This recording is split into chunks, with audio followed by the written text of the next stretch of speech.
69 और 70 टोटल शब्द 800। डिक्टेशन शुरू होगी 3 सेकंड बाद। स्टार्ट। उपाध्यक्ष महोदय, अगर भारत की आर्थिक व्यवस्था को हम देखें तो यह कहने में कोई त्रुटि नहीं होगी कि कृषि उसका आधार है। किसी भी देश को सामाजिक और आर्थिक स्थिति उस देश की भूमि की उत्पादन शक्ति पर निर्भर रहा करती है। यदि भूमि की उत्पादन शक्ति में कोई कमी हो जाती है तो उस देश की आर्थिक और सामाजिक स्थिति में भी कुछ परिवर्तन आरंभ हो जाता है। कृषि भारत के लिए एक आर्थिक व्यवस्था ही नहीं है, यह एक संस्कृति भी है। जो लोग आंदोलन में विश्वास रखते हैं इनको पता ही होगा कि जितने भी आंदोलन इस देश में होते हैं वे समाज के नाम से, धर्म के नाम से, जाति के नाम से या राजनीति के नाम से होते हैं। ऐसे आंदोलनों में कोई भी समाज शामिल हो, लेकिन कृषि समाज उसमें शामिल नहीं होता है। उस आंदोलन के साथ कृषि समाज की सहानुभूति भी नहीं होती है। इसलिए यदि सभी बातों को ध्यान में रखकर हम देखें तो इस देश के लिए आवश्यक यह होगा कि हमारी संस्कृति की रक्षा के लिए और जीवन प्रणाली की रक्षा के लिए कृषि पर विशेष ध्यान दिया जाए। कृषि के क्षेत्र में इस वर्ष काफ़ी प्रगति हुई है। यदि आप 1801 से 1901 तक का काल देखें तो आप देखेंगे कि हमारे देश में 31 अकाल पड़े जिनमें 4 करोड़ लोग मरे।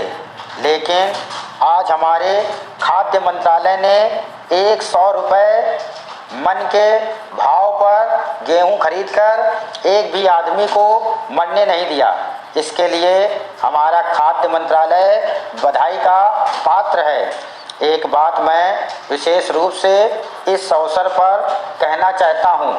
आजकल हम लोग मानव शक्ति पर ज़्यादा ध्यान ना देकर पूंजी पर ज़्यादा निर्भर रहने की कोशिश करते हैं। आपको याद होगा लगभग 5 दशक पहले में जापान की आर्थिक व्यवस्था बिगड़ गई थी, लेकिन वहाँ के 60 लाख काश्तकारों ने कृषि शिक्षा के बल पर इतना अनाज पैदा करके दिखलाया कि आज वे 10 करोड़ आदमियों का पालन पोषण कर रहे हैं। वहाँ पर 30 ऐसे विश्वविद्यालय हैं जिनमें कृषि की शिक्षा दी जाती है, जिनसे 16,000 छात्र प्रतिवर्ष शिक्षा प्राप्त करके निकलते हैं। आज हमारे देश में पर्याप्त कृषि विश्वविद्यालय स्थापित हो चुके हैं। हमारे देश की 120 करोड़ जनसंख्या को दृष्टि में रखते हुए जापान एक बहुत छोटा सा राज्य है, शायद हमारे राजस्थान से कुछ ही बड़ा है। उपाध्यक्ष महोदय, यह ठीक है कि हम प्रगतिशील हैं, लेकिन हमारी गति में तेजी आनी चाहिए।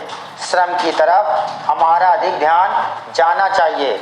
जो पंचवर्षीय योजनाएं हमने बनाई हैं उनमें हमारा लक्ष्य केवल यह नहीं था कि हम अधिक धन पैदा करें, हमारा लक्ष्य यह भी था कि अच्छे आदमी पैदा करें, जिससे कि भारत में रहने वाले प्रत्येक नागरिक का ठीक विकास हो। मैं इस बात से सहमत हूँ कि राज्यों में जहाँ बहुमत के आधार पर विरोधी दलों की सरकारें हैं उनको तोड़ने का अधिकार केंद्र को नहीं होना चाहिए, लेकिन फिर भी हमें स्थिति को देखते हुए भेद करना चाहिए। गुजरात की सरकार टूट गई, इसके लिए हमको अफसोस नहीं करना चाहिए। जहाँ तक इस बिल का संबंध है, मैं इसकी कमियों की तरफ आपका ध्यान दिलाना चाहता हूँ, जिससे कि आपको उसे ठीक करने की प्रेरणा मिले और इसको आप ठीक करके वहाँ का काम चलाएं। इसका आशय यह भी नहीं है कि जो पार्टी सरकार चलाती है वह सब सही काम करती है, लेकिन फिर भी मैं मानता हूँ कि जो गुजरात की सरकार टूट गई वह अच्छी बात हुई है।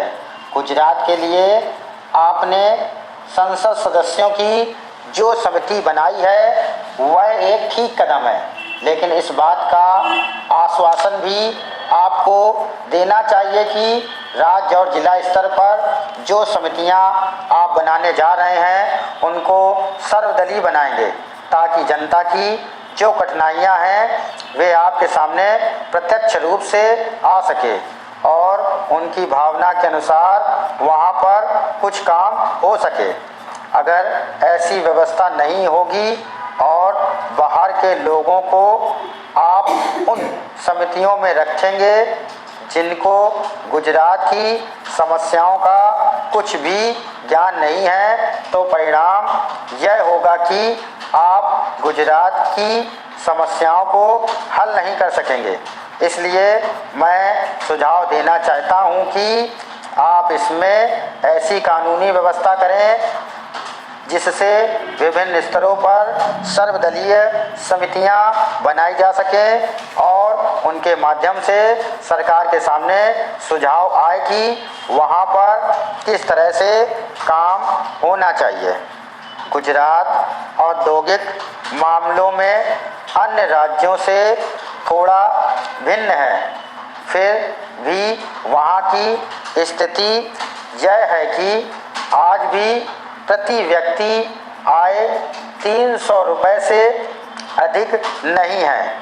आज गुजरात में अन्य राज्यों के मुकाबले सबसे अधिक कर लगे हुए हैं। यह उचित नहीं है। स्टॉप।